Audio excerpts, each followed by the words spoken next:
ఇంకా మేమైతే శ్రీశైలానికి అయితే స్టార్ట్ అయిపోయాం అనమాట. మంగళగిరి ట్రిప్ అయిపోయింది ఇక. ఏంటంటే దేవుడికి ఇస్తారని చెప్పి బయట అన్ని అమ్ముతుంటారు వాళ్ళు, కొనుక్కెళ్తాం. లేకపోతే ఒక్కటి కూడా తీసుకోవద్దు దేవుడి కాడ. పంట వేస్ట్. అందులో పండగ టైం కాదు అసలు. ఇంక ఇలా మా ప్రయాణం అయితే సాగుతుందన్నమాట. పండగ టైం మామూలు టైం. ఇంకా మేము శ్రీశైలం వెళ్ళిన తర్వాత కూడా శ్రీశైలం వీడియోస్ కూడా నేను అప్లోడ్ చేస్తాను. వీడియోస్ చూడయ్యా చిన్నోడా. నన్ను సపోర్ట్ చేస్తున్నందుకు thank you so much guys.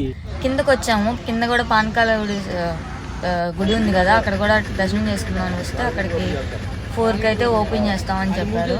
So 4 కంటే మళ్ళీ మాకు లేట్ అయిపోద్ది, శ్రీశైలం వెళ్ళేసరికి చీకటి పడిపోద్ది అని చెప్పేసి మేము కిందకి వెళ్ళలేదన్నమాట. ఓన్లీ కింద బొమ్మలు అవి చూసుకున్నాము. ఇంకా వాళ్ళు శ్రీశైలం వెళ్ళాలా లేకపోతే ఇక్కడే దర్శనం చేసుకొని వెళ్దామా అని చెప్పి వాళ్ళు మాట్లాడుకుంటున్నారు అనమాట. నేను అది కూడా వీడియో తీస్తున్నా. వాళ్ళు అదే దాని గురించి కొట్టుకుంటున్నారు. వీళ్ళందరూ కొట్టుకుంటున్నారు నా వీడియో లైక్ చేసి